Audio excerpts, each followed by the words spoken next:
Hey guys, welcome to Lucy T WWE. I'm Lucy T, and we are talking about Labor Day's Raw and last night's SmackDown. So just a quick refresher. Last week we were blessed with Cena's amazing promo for his angle with Roman Reigns, and I already explored my feelings with starting to like John Cena. I've already dealt with that, so thanks.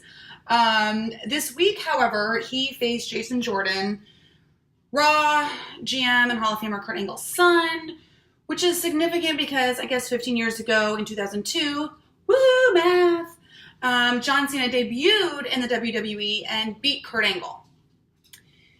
So Cena beat Kurt Angle 15 years ago and beat his son 2 nights ago. Cool. But also, does anyone even still care that Jason Jordan is Kurt Angle's son? Jason Jordan really needs to be different and maybe even turn heel to grab my attention. I don't know. I just feel like they haven't reaped the rewards of that storyline. Anyway, as Cena is celebrating his win against Jason Jordan, Roman shows us that he needs a thesaurus because he calls John Cena a fake-ass little bitch again. Then the Jeff Hardy and Miz match was actually pretty spectacular. Really picks up just as Jeff is about to fly. And Curtis Axel pulls him down and his nards land on the top rope. And just as Matt attempts to avenge his brother's gonads, the referee bans them all from ringside. But what is this? Maurice is still there. So the whole rest of the match, I was just waiting for her to interfere, and she does. She wakes the Miz up with a touch of her hand, and he gets out of Jeff's swanton way, and the Miz wins. So Jeff Hardy is not the Intercontinental Champion, so we don't need to worry about what would happen with his brother and whatnot, how they would share it. Then we got Nia and Kurt Angle chatting about last week when Nia Samoa dropped Alexa Bliss. Emma interrupts because that's literally all she does. And Kurt says, hey, I got a bright idea. How about you and Nia Jax team up together against Sasha Banks and Alexa Bliss tonight, and if you guys win, then I'll make Sasha's rematch a fatal 4-way.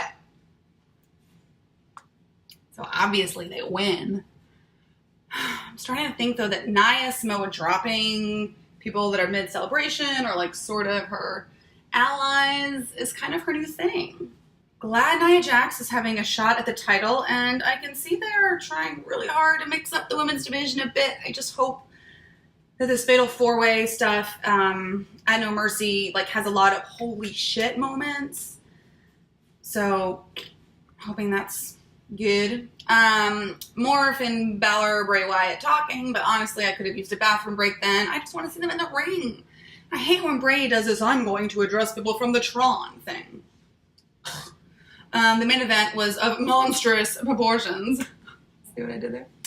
And the steel cage match between Braun Strowman and Big Show does not disappoint. I mean, you guys just have to watch it. It was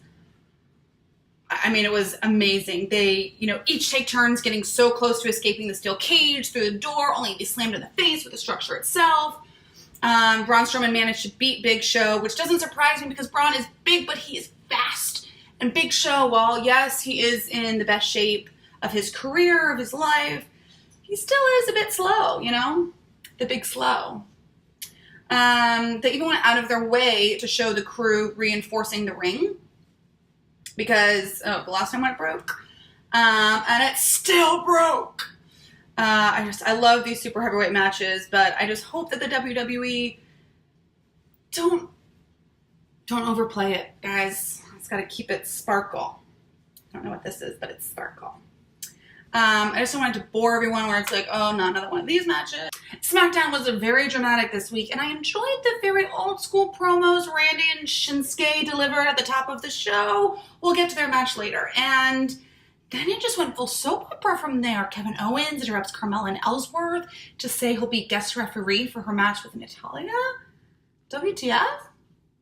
And then Shane O'Mac, here comes the money, comes out, and he's like, dude, get a grip. Stop it with your referee obsession. Which sparks some trash talking that ends in KO saying that Shane's kids would be better off if he didn't survive the helicopter crash in the Hamptons. And then Shane McMahon just goes, ape. and Daniel Bryan and security try to break it up, and Kevin Owens is shouting how he's going to sue the entire WWE, and it's like, but I'm like, can we also just get back to Carmella and Natty's match? That was rude. It was really, really rude. Which they delivered on. It was really hard spiel to follow, but I thought that was an amazing match. I always love seeing Natalya wrestle. It was sucky enough to get interrupted by Shane and KO's drama, but they bounced back. Natty's reversal of Carmella's submission attempts into a power slam. Oh, I love Natty's reversals so much. And I'm so glad that she's the women's champ. I thought that I call her Natty as if we're like friends. When it looks like Carmella might have her where she wants her, though, Ellsworth hands the Money in the Bank contract to the ref, and Carmella is like, James, no, what the fuck? And just as she's scolding James, Natalya pins her and wins the match. Like, and Carmella tells James that he's the sorriest excuse for a human being, which I don't disagree with, and then breaks up with him, but then kisses him later and slaps him. I don't know. Yes. Big Cass gets a knee injury, and then she kisses and slaps Ellsworth. All right. Speaking of awkward, weird, Dolph Ziggler. Come on, man, get it together. What did you guys think of this? I guess being a child and having a nervous breakdown is his new character. He basically just did some really bad imitations of John Cena, Macho, Naomi, and then stormed off. Shinsuke and Randy. That was an amazing match. This was awesome. I really feel like the chemistry these two have is amazing. Shinsuke is a full-on entertainer, and it's not hard to see why Randy is such a legend. I do think people need to stop underestimating the artistry, because even after Randy slammed him on the table, still got right back up without skipping a beat. Highlight for me was when Shinsuke reversed not one, but 2 RKOs and won the match. So we'll be seeing him face Jinder Mahal at No Mercy for the WWE title.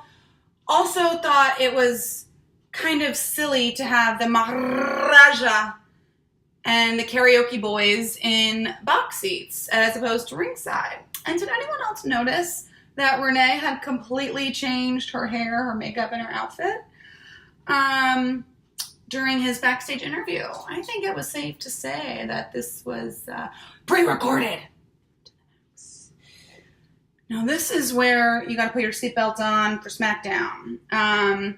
Daniel Bryan gets a mysterious call from a sir on his phone backstage. Benny Mac. And all we hear on our end of the line is, yes, sir. In the ring? Tonight? Okay. That's how you close a phone, I guess. And I'm like, either it's the tub of ice cream I had earlier making my stomach hurt, or I am nervous seeing Daniel Bryan worried. So I'm thinking it must be Vince McMahon, because who else would be above Shane that could punish Shane, right? That Daniel Bryan will call sir and obey without question. So Shane O'Mac answers Daniel Bryan's call to the ring. Here comes the money, money, money, money, money.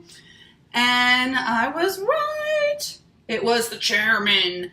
And Daniel Bryan realized that Shane has been indefinitely suspended for beating up KO. Don't blame him, to be honest, though. He did lay hands on an employee. I mean, I hate KO as much as the next guy. He's the ultimate heel. But I don't know. Do you guys think he deserved to be indefinitely suspended? I mean, it wasn't fired, right? Or I guess maybe sort of semantics.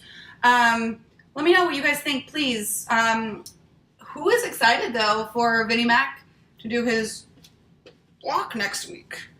Because he's going to be at SmackDown Live in Las Vegas!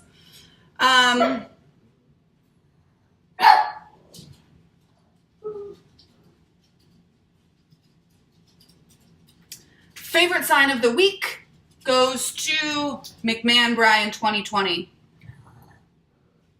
I could get behind that administration. Thank you guys for watching. Let me know what you guys think. We got No Mercy coming up in like 3 weeks, so there's a lot going on. A lot is going to be brewing, I think, storyline-wise. So thanks for watching, and have a nice day.